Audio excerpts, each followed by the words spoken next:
আসসালামু আলাইকুম। ২০২৬ সালে বিএনপির জন্য দুঃসংবাদ আর বাংলাদেশের জন্য বিপর্যয়। আজকে আমরা শুনবো পিনাকি ভট্টাচার্য দাদার মুখ থেকে। তাহলে চলুন কথা না বাড়িয়ে ওনার মুখ থেকে কথাগুলো শুনি। ভিডিওটা বেশি বেশি শেয়ার করবেন আর নতুন হলে চ্যানেলটা সাবস্ক্রাইব করতে ভুলবেন না। তাহলে চলুন আমরা কথাগুলো শুনি। টাইটেল দেখে ভাবেন না যে 2026 শুধু বিএনপির জন্য একটা দুঃস্বপ্নের বছর হবে। 2026 ফ্যাসি বিরোধী সবার জন্য দুঃস্বপ্নের বছর হইতে পারে। আর এই দুঃস্বপ্নে পতিত করার দায় আমাদের সবার কম বেশি থাকলেও মাস্টার অফ দ্য সেরিমনি হবে বিএনপি, আমাদের প্রিয় বিএনপি। কেন সেটা আলাপ করে নিই। আমি কয়েকদিন আগে একটা ভিডিও করেছিলাম যে বিএনপির কেরা উঠিছে, সেখানে আমি বলছি যে বিএনপি কেন এত নির্বাচন করে। আর সালাউদ্দিন সাহেব কইছে নির্বাচন দেরি করার পিছনে যুক্তিটা কি সেটা দিতে হবে। আমি কইছিলাম যুক্তিটা আমি দেব। তো ক্যারা উঠলে বুঝছেন তো কোন ক্যারা, ওইটাই। ওই ক্যারাতে মানুষ যেমন উত্তেজিত হইয়া যায়, তেমন বিএনপি 2025 সালে খুব উত্তেজিত হয়ে উঠছে। এই উত্তেজনার স্বপ্ন দোষ হবে 2026 সালে। আমি বানাইয়া কিছু বলতেছি না। বিএনপি মানে জিয়াউর রহমানের আদর্শের বিএনপি আমার খুব পছন্দের দল। আর হাসিনার ফ্যাসিস্ট আগ্রাসন থেকে সবচেয়ে বেশি মাইর খেয়া কিচ্ছু করতে না পারার দল হইল বিএনপি। এরা মাইর খাইছে ছাত্রদের কারণে, আজকে তাদের জীবন বাঁচাইতে পারছে। দেখেন রিজভি ভাই কি বলে। ভেঙে বিশেষ করে স্কুল কলেজের মাসুম বাচ্চারা নিজেদের জীবন দিয়ে রক্ত ঝরিয়ে আমাদের কাছকে মুক্ত করেছে, গোটা জাতিকে মুক্ত করেছে। আমি আজকে সেই সমস্ত মাসুম বাচ্চা, স্কুল কলেজের সে সমস্ত ছাত্র ছাত্রীদের যাদের শহীদি আত্মত্যাগের মধ্যে দিয়ে আজকে গোটা জাতি মুক্তি লাভ করেছে এক ভয়ঙ্কর ফ্যাসিবাদ থেকে, সেই সব শহীদদের প্রতি আমার গভীর শ্রদ্ধা জানাচ্ছি।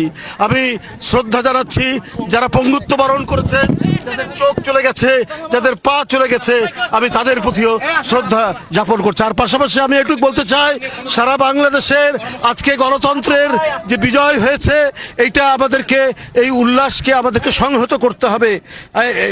আর যখন হাসিনা ছাত্রদের হাতে জয় বাংলা হইল, তখন বাইর হইয়া বাঘের মতো গর্জন করা এই দলের নাম হইতেছে বিএনপি।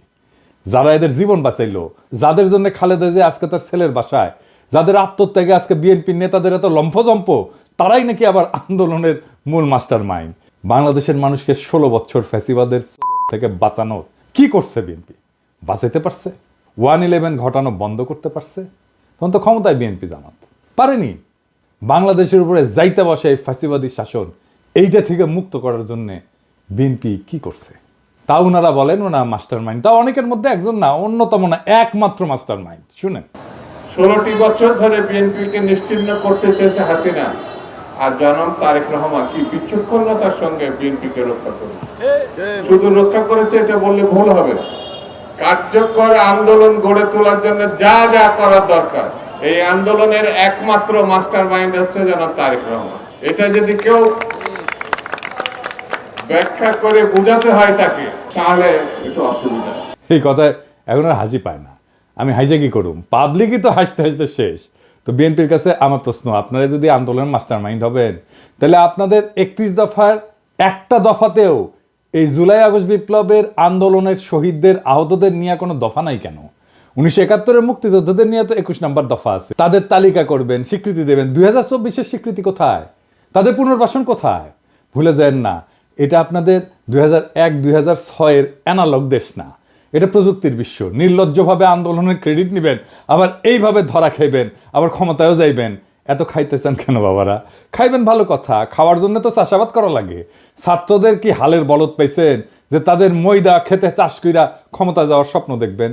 এই স্বপ্ন আপনার স্বপ্ন দোষ হবে 2026 সালে। চলেন দেখি কেন। 2026 বাংলাদেশের জন্য খুবই জটিল, খুবই কঠিন, খুবই অনিশ্চিত একটা বছর হবে। বাংলাদেশের মানুষকে হাসিনা সরকার উন্নয়নের যে মূলা দিছিল, ওই মূলা ক্ষেত দেখা 2021 সালে আমাদেরকে অনুন্নত রাষ্ট্র থেকে উন্নয়নশীল রাষ্ট্রের মর্যাদা দেওয়া হয়েছিল। মর্যাদা না, কিন্তু এই উন্নয়নশীল রাষ্ট্র হিসেবে বাংলাদেশের জন্য অপেক্ষা করতেছে কি কঠিন চ্যালেঞ্জ। সব চ্যালেঞ্জের কথা আজকে কমু না, তবে আমরা মাঝে মাঝে বিএনপির এইভাবে পরীক্ষা নেব। আপনাদের প্রথম চ্যালেঞ্জ হইলো না না, সব চ্যালেঞ্জের কথা আজকে কমু না, আজকে কয়েকটা চ্যালেঞ্জের কথা কমু, বাকিগুলো খুঁজে বের করেন। আপনারা তো বহুত বুঝেন, সবার থেকে বেশি বুঝেন। আমাদের প্রথম চ্যালেঞ্জ হলো 2026 সাল থেকে আমরা ইউরোপিয়ান বাজারে জিএসপি প্লাস পাবো না। জিএসপি হইল সেই মেকানিজম যেটা দিয়ে ইউরোপিয়ান বাজারে আমাদের পণ্যের বিশেষ করে গার্মেন্টসের শুল্কমুক্ত প্রবেশ নিশ্চিত করা হয়। এর মধ্যে অন্যতম হইল তৈরি পোশাক শিল্প। 2026 সালে জিএসপি প্লাস পাওয়ার অন্যতম শর্ত হইল সুশাসন, কলকারখানার শ্রমিকদের অধিকার নিশ্চিত করা। সুশাসনের কথা কইলাম না, ওইটা আপনারা কেমন পারবেন সেটা 2001-2006 সালের কথা মনে আছে, কিন্তু কলকারখানার শ্রমিকদের অধিকার নিশ্চিত করতে আপনারা যে পরিকল্পনা দরকার সেটা আপনাদের নাই। কেন জানেন? আপনারা হইলেন ব্যবসায়ী আর বুর্জাদের নিয়ে তৈরি দল। গরিব মানুষরা রক্ত দেয় আর বড় লোকরা মাখন খায়। আপনাদের যারা জনগণের সাথে সম্পৃক্ত ছিল তাদের কি অবস্থা আমি একটু পরে দেখাবো। হ্যাঁ, কি অবস্থা, বের করে দেন, নয়তো মেরে ফেলে, পিঠে মরে যায়, বনে বাজারে ঘুমায় বেড়ায়। ঢাকায় এসে রিক্সা চালাইছে যে সমস্ত লোকেরা, দারোয়ান হয়েছে, পাঠাওয়ে কাজ করছে, তাদের কোনো খবর থাকে না। সবাই আইসা তখন টেকার লোভে জড়া হয় আশেপাশে, অর্থলোভী এলিট। আর এই রাসেলের মতো লোকেরা আপনাদের দলে ফিরতেছে, নতুন এসালমো হয়ে উঠতেছে। আপনাদের এক্সাম্পল দিই, আপনাদের তৃণমূলের নেতাকর্মীদের কি অবস্থা, আপনাদের যুব দলের নেতারে আর্মি পিটায় মেরে ফেলাইলো, দেখছেন বাচ্চাগুলোর কি অবস্থা। অথই পাথারে পড়ছে এই পরিবারটা। ভাই, এই দলের রাজনীতি করেন, এই দলের হয়ে আমার পেজে ঝাঁপায় পড়েন জিজ্ঞাসা নিয়ে, এই পরিবারের খোঁজ দিয়ে আমাকে জানান, এই পরিবারের সব দায়িত্ব আমি নেব। জি না, আমার টাকা নাই, আমি বড় লোক কেউ না, আমার বাপের জমিদারি ছিল না, ভিক্ষা করবো সবার কাছে, আমার ভিক্ষা চিতে কোনো গ্লানি নাই। একটা লোক সারা জীবন বিএনপির রাজনীতি করে গেল, আর্মির পিটানিতে জীবন গেল, তার পরিবারকে বাঁচানোর জন্য পিনাকি ভিক্ষা করবে, আর পিনাকি শেষ জীবনে অপবাদ নেবে যে ভিক্ষা করার টাম করে কোটি কোটি টাকা আত্মসাৎ করেছে। আমি এগুলো জানি, হ্যাঁ এগুলো জানি, এটাই বাংলাদেশ। হ্যাঁ বুঝছাও। যাই হোক, আমারে খোঁজ দিয়েন, এই পরিবারের দেখভাল করার দায়িত্ব যেন আমাকে দেন খোদা তাআলা, এই তৌফিক যেন দেন, ওনার পরিচয়টা দিয়েন, আমার সাথে যোগাযোগ করাই দিন। এই বিএনপিতে অলিগার ভিড়তেছে না, এদের টাকা কামানোর একমাত্র উপায় হইল শ্রমজীবী মানুষের শোষণ। এরা তো শ্রমিকদের বেতন দিবে না, কলকারখানায় উন্নত কাজের পরিবেশ তৈরি করবে না, কারণ এইগুলা করলে তো টাকা কামাবে কেমনে। তাই আমরা বিএনপির ক্ষমতায় আসলে জিএসপি প্লাস পাবো না, লিখে রাখেন। আর আমরা ইউরোপিয়ান বাজারে আমাদের যে অ্যাডভান্টেজ ছিল, পণ্যের যে অ্যাডভান্টেজ ছিল, আমরা যে দাম দিতে পারতাম সেটা আমরা দিতে পারবো না, সেটা হারাবো, লিখে রাখেন। আর একটা চ্যালেঞ্জ হইল 2026 সাল থেকে আমাদের উপর আন্তর্জাতিক কপিরাইট আইনের প্রয়োগ শুরু হবে। এর মানে কি জানেন? সব কিছুরই কপিরাইট আছে, বুঝছাও, সব কিছুর। ওই কপিরাইটে ফি দিতে হয়। বইয়ের যেমন কপিরাইট থাকে, আমি অবশ্য বইয়ের কপিরাইটের ফি পাই না, আমি কপিরাইট ছেড়ে দিচ্ছি। সেজন্য দেখেছেন না মেলা বই আবার ছাপা হয়ে খালি বিক্রি হয়, কিন্তু এটা পয়সা কালে আমি পাই না। এইরকম কপিরাইট আছে পৃথিবীর সব জিনিসের উপরে, ওষুধের উপরে আছে। এই কপিরাইটের যখন প্রয়োগ শুরু হবে তখন ওষুধের কপিরাইটের ফি আমরা এখন দেই না, সেজন্য আমাদের দেশে ওষুধের দাম কম। এই কপিরাইট আইন প্রয়োগ শুরু হলে প্রথম ভিকটিম হবে আমাদের ওষুধ শিল্প। আজকে গরিব মানুষ যে ওষুধ 10 টাকা দিয়ে কিনে খাইতেছে তার দাম হবে 500 টাকা। আমাদের তখন ওষুধ উদ্ভাবনের যে সূত্র, তার জন্য রয়্যালটি দিতে হবে, কপিরাইট ফি দিতে হবে। অলরেডি আসন্ন দাম বাড়ার সাথে মানুষের অভ্যাস তৈরি করে নেওয়ার জন্য আইএমএফ ওষুধের দাম বাড়ানোর জন্য পরামর্শ দিছিল এবং ভ্যাট প্রয়োগ করছিল। আমরা দাবরানি দিছি, প্রফেসর ইউনূসের সরকার তাৎক্ষণিক সিদ্ধান্তে বাতিল করছে। আমরা ধন্যবাদ জানাই। অবশ্যই এইরকম জনমুখী সিদ্ধান্ত বিএনপি নিতে পারবে না, কারণ তাদের তো ব্যবসায়ী ক্লাবকে টাকা কামানোর ধান্দা করে দিতে হবে। অর্থাৎ বিএনপি ক্ষমতা আসলে 2026 সালে ওষুধ রপ্তানি বাদ দেন, দেশের মানুষকে কম দামে বা এখনকার দামে ওষুধ সরবরাহ করতে পারবেন না আপনারা। দেখেন আব্দুল মুক্তাদির কি বলেন, উনি ইনসেপ্টা কোম্পানির মালিক, আমার কালে বস আছিলেন ক্ষুদ্রকালে। 26-এর পরে আমাদের দেশে আর প্যাটেন্টেড ওষুধ তৈরি করতে পারবো না। সেগুলির জন্য আমাদেরকে রয়্যালটি দিতে হবে এবং অনেক ওষুধের দামই এমন হতে পারে, যেমন একটা এক্সাম্পল দেই আপনাদেরকে। আপনারা যদি হেপাটাইটিস সি এর আমরা যে ওষুধটা বাংলাদেশে তৈরি করি সেটার দাম হলো মাত্র $6, আর সেটা বাইরে বিক্রি হয় $1000 একটি ট্যাবলেট। তাহলে আমরা যেটা $6 বাংলাদেশে দিচ্ছি ওটা $1000 তো মানুষ খেতে পারবে না, এবং একটা ট্রিটমেন্ট হলো 87টা ট্যাবলেট খেতে হয় একবারে। তো বাংলাদেশের কোন লোক হেপাটাইটিস সি হলে পারে $87,000 দিয়ে এটা খেতে পারবে? দেখেছেন কি ধাইয়া আসতেছে। এরপরের চ্যালেঞ্জ হইল বিদেশিরা আমাদের যে সহজ শর্তে ঋণ দেয় সেটা বন্ধ হয়ে যাবে। আমাদের তখন উন্নয়ন বাজেটের ঘাটতি মোকাবেলা করতে বাণিজ্যিক হারে বৈদেশিক ঋণ নিতে হবে। তাইলে বুঝতে পারতেছেন সুদ দিয়া ঋণ নিতে হবে। ওই টাকাটা আমরা কেমনে পাবো? ওই টাকাটা উপার্জন করবো কত? উপার্জন করে তো সুদ শোধ দিতে হবে। আভ্যন্তরীণ অর্থনৈতিক সক্ষমতা তৈরি করে তারপরে ওই সুদটা শোধ দিতে হবে। এটা কেমনে করবেন আপনারা জানেন? আপনাদের কাউকে তো কোনোদিন এইসব নিয়ে কথা কইতে দেখি না। এসব ফাও মজা করার দিন শেষ। বিএনপির যারা ভাবতেছেন যে ক্ষমতা এসে 16 বছরে ক্ষুধা মিটাবেন, তাদের জন্য এক বালতি সমবেদনা রইল। এইরকম প্রস্তুতি নিয়ে ক্ষমতা আসলে পাবলিক টাইনে নামায় দিবে যদি দায়িত্ব নিতে না জানেন। 4 নম্বর হইতেছে আমেরিকান সাহায্য বন্ধ হয়ে গেছে সারা দুনিয়ায়। আমাদের তৃতীয় সাহায্যদাতা দেশ ছিল আমেরিকা এই ট্রাম্প আসার পরে। 1 আর 2 নম্বর হইতেছে জাপান আর ইংল্যান্ড। 2022 সালে কত টাকা দিছিল আমেরিকা তারা জানেন? আমেরিকা, শুধু আমেরিকা, $32 বিলিয়ন।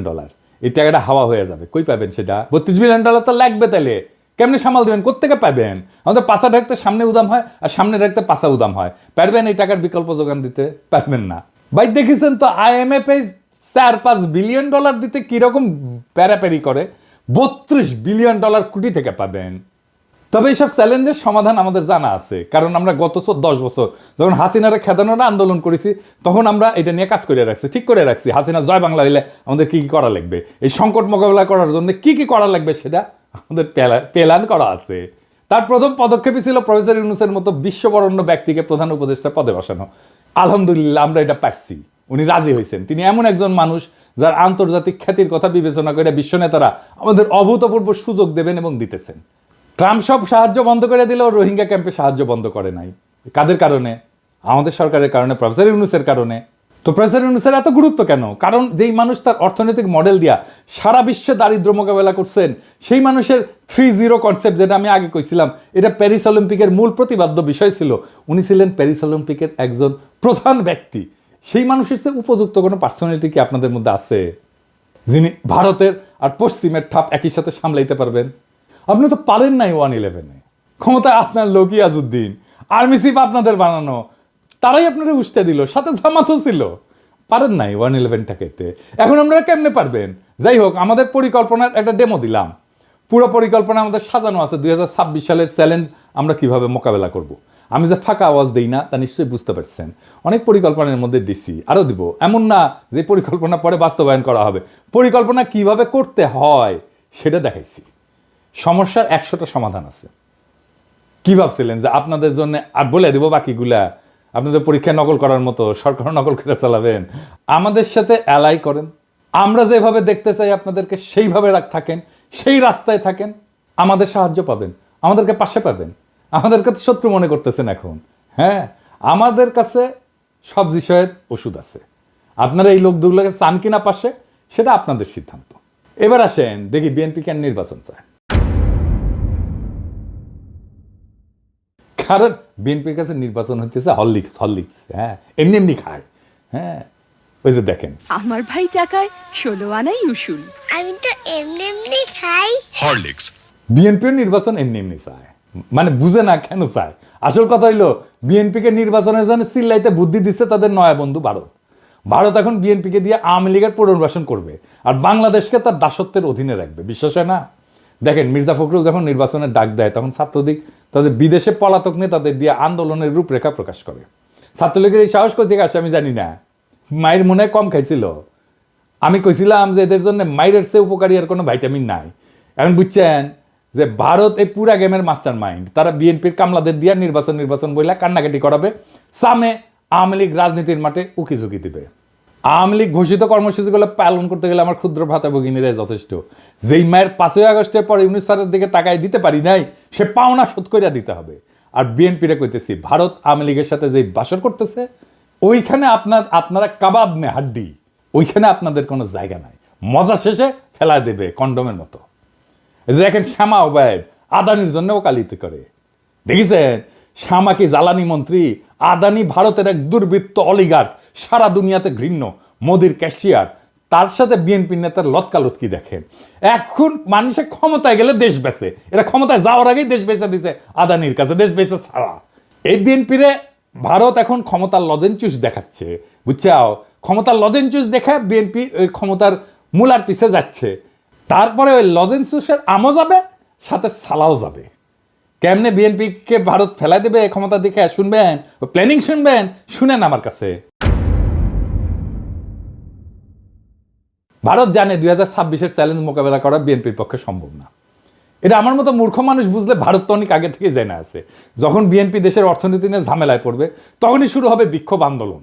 এই আন্দোলন হবে একেবারে তৃণমূল থেকে, মানুষ খেতে পারবে না তো।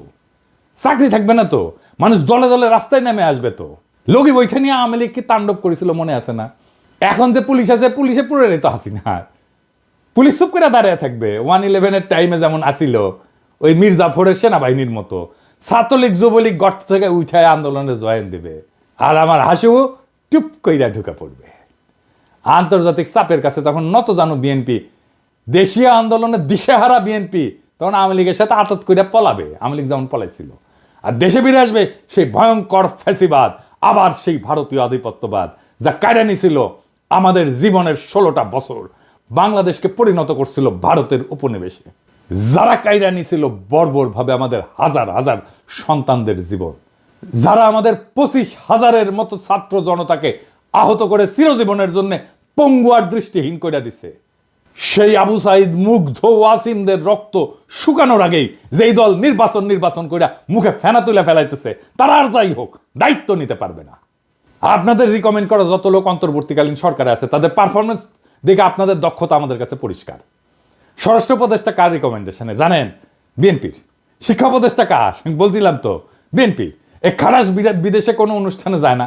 5ই আগস্টের পর বাংলাদেশের শিক্ষাঙ্গনে সবচেয়ে বেশি ঝামেলা হয়েছে। ছাত্ররা আন্দোলন করছে তাদের অধিকারের জন্য, আর আওয়ামী লীগ তাদের ন্যায্য অধিকারের আন্দোলনের নাম দিছে সন্ত্রাসী কর্মকাণ্ড। প্রফেসর ইউনূস দায়িত্ব আসার পর সবার আগে উচিত ছিল বিদেশি সহযোগীদের কাছে শিক্ষাঙ্গনের স্বাভাবিক পরিস্থিতি তুলে ধরা এবং সকল দ্বন্দ্বের সমাধান করা। তা না কইরা তিনি তার ডায়াপার সামলানোর অপারগতার কথা বইলা বিদেশে যাইতেছেন না। আপনি কি ভাবছেন স্যার আমরা বুঝি না? আপনি তো বিএনপির পরামর্শে আসছেন। ইউনূস স্যারের সরকারের ভাবমূর্তির জন্য কাজ করলে তো আপনার আসল লক্ষ্য পূরণ হবে না। বিএনপির 31 দফা দেখে তো মনে হয়েছে তারা শিক্ষাঙ্গনের সমস্যাটাই বুঝেন নাই। বুঝলে তো আর বই বিতরণ, শিক্ষাঙ্গনের বিরোধ এগুলোর সমাধান আগে থেকেই করতেন। ছাত্র সংসদ নির্বাচনগুলোর কথা বলছি, বিশ্ববিদ্যালয়গুলোতে বিএনপি বাগড়া দিচ্ছে, ছাত্রদল বাগড়া দিচ্ছে। কেন? কারণ ছাত্রদল জিততে পারবে না বড় বড় বিশ্ববিদ্যালয়গুলোতে। আপনার তো নিজের স্বার্থ ছাড়া আর কিছু বুঝেন না, নিজের খুবই সংকীর্ণ স্বার্থ। ছাত্রদের স্বার্থ তো আপনাদের কাছে নাই, তাহলে তো আপনারা সংসদ নির্বাচনের কথা মেনে নিতেন। করতে চাচ্ছেন না কেন সংসদ নির্বাচন? বাগড়া দিচ্ছে কেন ছাত্রদল? তার মানে তো আপনারা পারবেন না, এটা হারে যাবেন। হারবেন যেই জন্য, সেই জন্য আপনি ছাত্র সংসদ নির্বাচন হইতে দিবেন না। নির্বাচন করছেন, ম্যান্ডেট করছেন, গণপরিষদের নির্বাচন করেন, আমরা সবাই বলতেছি। সেটা তো করবেন না, কারণ ওখানে নতুন সংবিধান বানাইতে হবে, সেটা তো করতে চাচ্ছেন না। গণপরিষদের নির্বাচন করেন, ম্যান্ডেট নেন, আপনারাই করেন, আপনারাই আসেন, সেটা করবেন না। যারা বিপ্লব করলো, যারা দেশটাকে রক্ষা করলো রক্ত দিয়া, তাদের প্রতি আপনাদের পর্বত প্রমাণ ঘৃণা, শত্রু বানায় ফেলছেন তাদেরকে। আপনার 31 দফা দিচ্ছেন, এটা নিয়ে একটা ভিডিও দিব, দাঁড়ান। দিতেছিলাম না নেহায়েত মায়া করে, এতদিনের রাজপথের সহযোদ্ধা কেমনে কঠোর কথা কই। কিন্তু আপনারা এমনভাবে অন্তর্বর্তীকালীন সরকারের উপর ঝেপে পড়েছেন যে না দিয়া তো উপায় নাই। 71 টিভিতে যাইয়া রুমিন ফারানা এই 71 টিভির দুর্বৃত্ত আওয়ামী ফ্যাসিস্ট এনাবলার সে একটা বদমাইশের সাথে বৈশা কেমনে শফিকের সাথে কথা বলে শুনেন। ব্যর্থতা কি দেখলেন? আমি তো এটা ব্যর্থতার অনেকগুলো ডেটা আছে, সব জায়গায় সফল হওয়া যায় না। না ব্যর্থতার কিছু অংশ স্বীকার করবেন না, জার্নালিজম করেন না ব্যর্থতার কিছু অংশ স্বীকার, মানে 100-তে 100 পেতে চান। না না আমি এটা বলছি না, আমি 90 বলি না, কিছু জায়গায় ব্যর্থতা আছে। কিন্তু আপনাদের উপদেষ্টারা তো নিজেকে নিজে মার্কিং করার সময় 3-4 দিতে পারছেন না 10-এ। আমি জানি না, আমি চিফ অ্যাডভাইজারের অফিসকে রিপ্রেজেন্ট করে আমি সে আলোকে বলছি। ওকে, দেখেছেন 71 টিভির সাথে বিএনপি এক হইয়া গেছে, দেখছেন? শফিক তো ভদ্র মানুষ, ছোটখাটো মানুষ। আমি যদি ওটি থাকলাম ইনি না, তোরে তুলে থাকনা মারলাম ইনি। অ্যাঙ্করের বাচ্চা, তোর অ্যাঙ্করগিরি আমি শিখাই দিলাম নি। 71 টিভি তো ভাঙ্গে চুরে ফেলছিল, ওটা বুলডোজারে কেন ঘুরাই দেয়নি? দেখেছেন এই সমস্ত? এখন দেখেছেন তো সব জায়গায় এই আওয়ামী দুর্বৃত্তগুলোর সাথে, ফ্যাসিবাদের এনাবলারের সাথে বিএনপির খাতির দেখেন একসাথে ঝাঁপে পড়েছে শফিকের উপরে। জনতারে চেতায়েন না, আপনাদের কিন্তু ভারতেও জায়গা হবে না, মনে রেখেন কথাটা। অবশ্য আপনাদের মধ্যে রয়্যাল এজেন্ট যারা আছে তাদের জায়গা দিতে পারে। আলতাফ সাহেব তো বলছে বিএনপির মধ্যে রয়্যাল লোক আছে, জানেন তো? দেখেন ওই কি বলছেন। বিএনপির কিছু লোক আছে যারা নন আননোন না, নূতন না, পুরানা, নন রয়্যাল এজেন্ট। নন রয়্যাল এজেন্ট তারা এই দেশে যদি 100 টাকা কামাই করে 90 টাকা তারা ইন্ডিয়াতে পাঠায়। এই এজেন্টের একাধিক এজেন্টের নাম আমি বলতে পারি। আমি তো ঢাকায় থাকি, পটুয়াখালীও থাকি, কলকাতায় সল্টলেকে বাড়ি আছে, সোনার দোকান আছে, হোসিয়ারি আছে, তারপরে পেট্রোল পাম্প আছে, তারপরে এটাকে কি বলে, এই যে কমিউনিটি সেন্টার আছে। বাসায় গেলে পরে আপনি বাংলাদেশি পাসপোর্ট পাবেন, আপনি ইন্ডিয়ান পাসপোর্ট পাবেন, আপনি কানাডিয়ান পাসপোর্ট পাবেন। তো প্রমাণ করতে কি অসুবিধা আছে নাকি? বিএনপির একজন শীর্ষ নেতা এই কথা বলছে, আমি বলি নাই। বিএনপির কোনো জবাব আছে? এবার আসেন আলাপ করি 2026-এর বিপর্যয় থেকে বাংলাদেশকে রক্ষার উপায় কি। এই বিপর্যয় থেকে রক্ষার একমাত্র উপায় হইল প্রফেসর ইউনূসের মতো একজন সরকার প্রধান, যিনি বৈশ্বিকভাবে সমাদৃত। এখন নির্বাচন দিলে দেশের অর্থনীতির উপর অতিরিক্ত চাপ আসবে। আওয়ামী লীগের চুরি করার টাকা ফেরতেই না, যেন আর কেউ দেশকে বাপের সম্পত্তি ভাবতে না পারে সেই ব্যবস্থা করতে হবে। মনে হয় এখানেও বিএনপির আপত্তি। আওয়ামী লীগের হাতে কত হাজার কোটি টাকা আছে জানেন? নির্বাচন আসলে ওই টাকা মাঠে আসবে, তখন মাঠে আসবে প্রার্থী কেনার জন্য, ভোট কেনার জন্য। 2026-এর চ্যালেঞ্জ মোকাবেলার জন্য প্রফেসর ইউনূস অনেক দক্ষ টেকনিক্যাল এক্সপার্ট নিয়ে আসছে। রিভার্স ব্রেন ড্রেনের মাধ্যমে আরো লোক আনার কাজ চলতেছে। এদেরকে দেশ পুনর্গঠনের সুযোগ দিতে হবে। আপনারা জানেন কত স্কলার ফিরে আসছে সরকারের সাথে কাজ করার জন্য। সোয়াসের মুস্তাক ভাই আসছে, ইকোনমিস্ট আনিস ভাই আসছে, বিদায় আশিক আসছে, খলিল ভাই আসছে, আরো কত নাম কমো প্রত্যেকে কাজ করতেছে এই ধ্বংস হয়ে যাওয়া দেশটাকে আবার ঠিকঠাক করতে।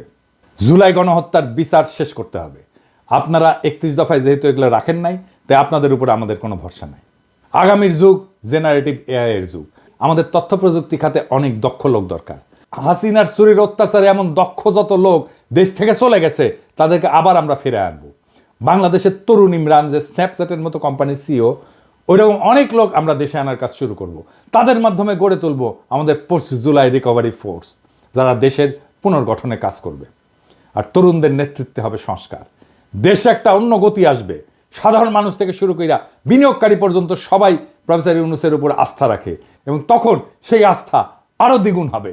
প্রফেসর ইউনূস নিজেই একটা বিশাল ব্র্যান্ড।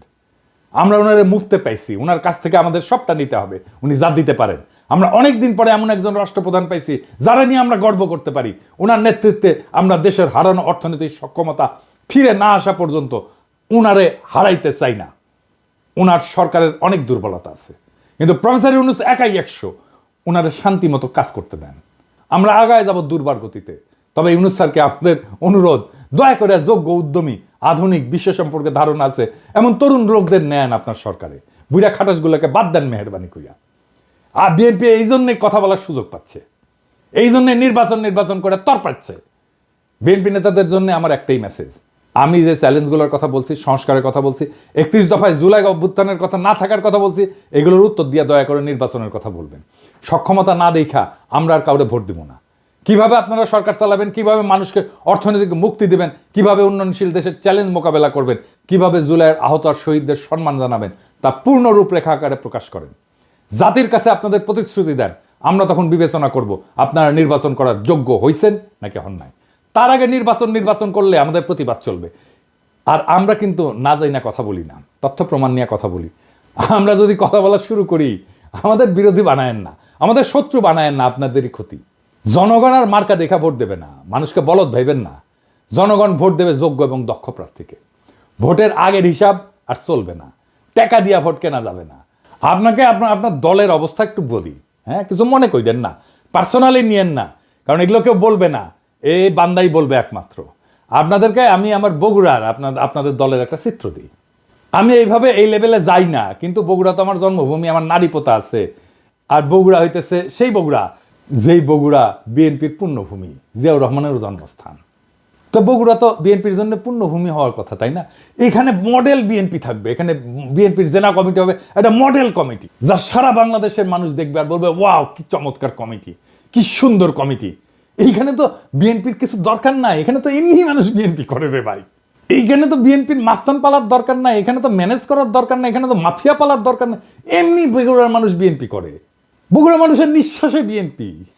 এইখানে আপনি নেতা কি দিচ্ছেন আমরা দেখি, হ্যাঁ, নেতা কি দিচ্ছেন? রেজাউল করিম বাদশা, বগুড়া জেলা বিএনপির বর্তমান সভাপতি, সাবেক বগুড়া পৌরসভার মেয়র। বাদশার ছোট ভাই আছে কয়েকজন। 1 নম্বর হইতেছে টোকন, মোহন, খোকন, নয়ন, জয় এবং দীপন। আমরা একে একে প্রত্যেকের আমলনামা দেখি। টোকন সাবেক 2 বারের প্রেস ক্লাবের সভাপতি, একবার বগুড়ায় এমপি ইলেকশন করছে আওয়ামী লীগের মনোনীত প্রার্থী হিসেবে। কিছুদিন আগে বিভিন্ন জনের কাছ থেকে টাকা চাঁদা নিয়ে সংসার চালাইতো। টোকনের এক ছেলে খুনি এবং চাঁদাবাজ। মার্শাল্লাহ।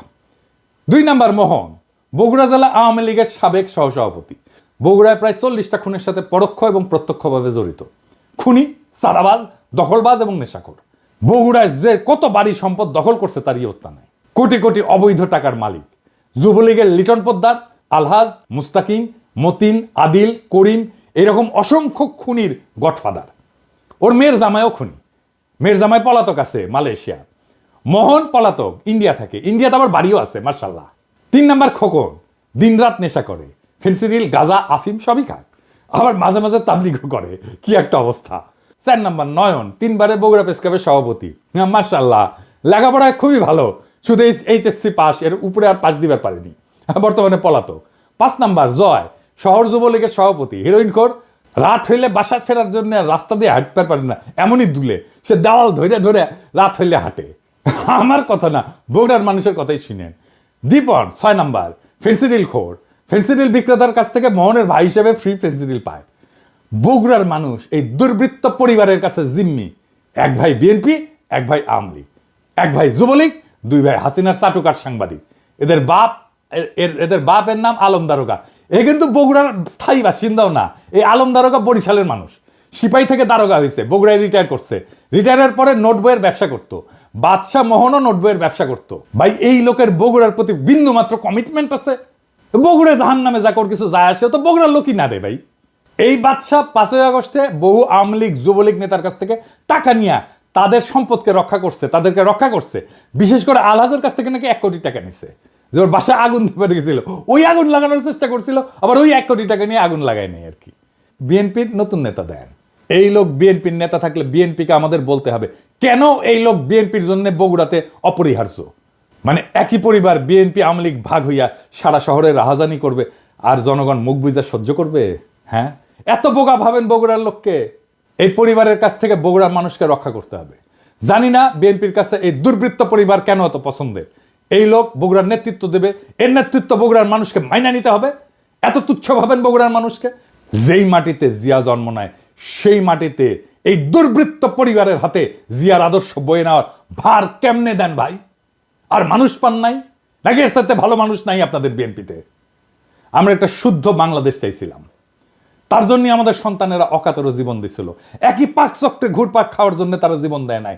আমরা চাই বিএনপি নতুন সময়ের দিশা দিক, মানুষের এই বিপ্লবী আকাঙ্ক্ষাকে ধারণ করুক। আমরা একটা নতুন বাংলাদেশ চাই। আপনাদের দল পরিশুদ্ধ করেন, দেশের অর্থনীতি গতিশীল করে সব চ্যালেঞ্জ মোকাবেলা করে প্রফেসর ইউনূস যথাসময়ে নির্বাচন দিবেন। এইটা মেহেরবানি করে ওনার উপরে ছাইরা দেন, ওনার বিবেচনার উপরে। আমরা দেশবাসী ওনার উপরে আস্থা রাখছি, আপনারাও রাখেন। দেশবাসীর মুখোমুখি দাঁড়ায়েন না মেহেরবানি কইরা। আপনারা আমাদের সহযোদ্ধা, আমরা ছাত্রদের নেতা মানছিলাম। এবার আপনারাই আমাদের নেতা হইয়া ওঠেন, নেতার মতো আচরণ করেন। নেতাদের আকাশের মতো উদার হইতে হয়। নেতা সেই যে নিজে কাঁদে, অন্যকে কাঁদায় না। নেতা সেই যে কোনো কিছুর আকাঙ্ক্ষা করে না। নেতা সেই যে জনগণের সব কষ্টকে, সব দুঃখকে নিজে আপন কইরা নিতে পারে। নেতা সেই যে সবচেয়ে দুর্বল মানুষের আশ্রয় হয়ে উঠতে পারে। নিজেকে প্রশ্ন করেন সেই জায়গায় আসছেন কিনা, না আসতে পারলে অপেক্ষা করেন।